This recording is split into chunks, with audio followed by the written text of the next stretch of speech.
Welcome to the weather briefing for the week of March 21st, 2013. This briefing brought to you by the National Weather Service in Riverton.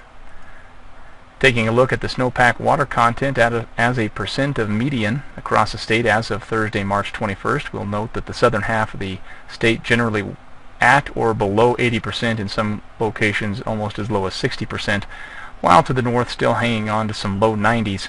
We'll see if we can get a little bit of help across the northwest part of the state this weekend, but otherwise not a whole lot of relief in the near future. So let's take a look at what we have in the upcoming weather forecast for Friday.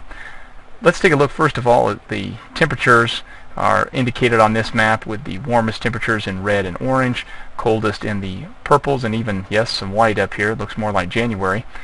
And our wind pattern flowing parallel to these gray lines. So our jet stream running roughly through here on Friday morning.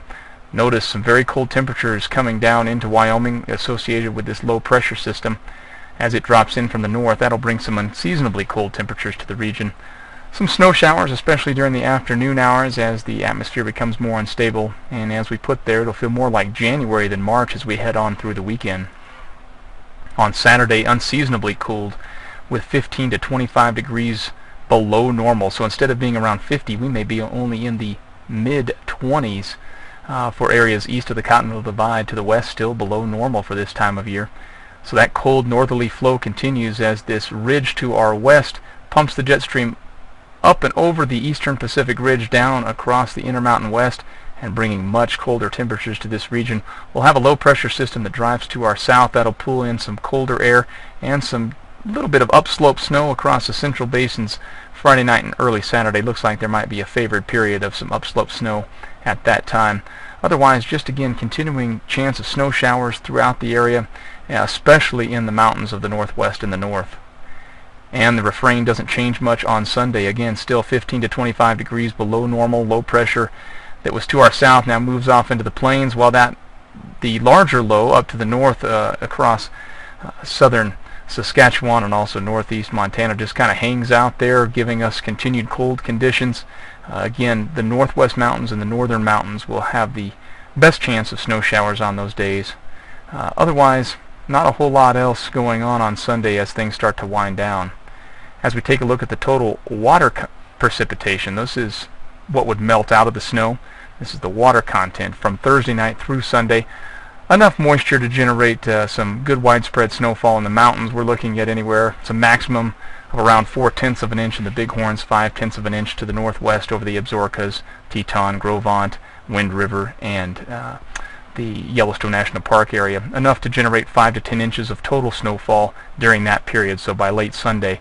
1 to 2 inches across the lower elevations. A lot of that will probably melt off the roads just with some of the warmer temperatures and the time of year that we have, but the interior basins of the Wind River and Bighorn basins probably not seeing much at all. On Tuesday, a slow warm-up begins. We'll start to see that ridge move onshore, and that'll slowly nudge this cold pocket of air off to our east as this low slowly trudges into the Dakotas, but just enough to bring us a little bit of relief. So instead of being in the 20s, we might get back up towards 40 by at least Monday and Tuesday. So temperatures starting to return to more seasonable levels by Wednesday and Thursday. Quick glance at the temperatures.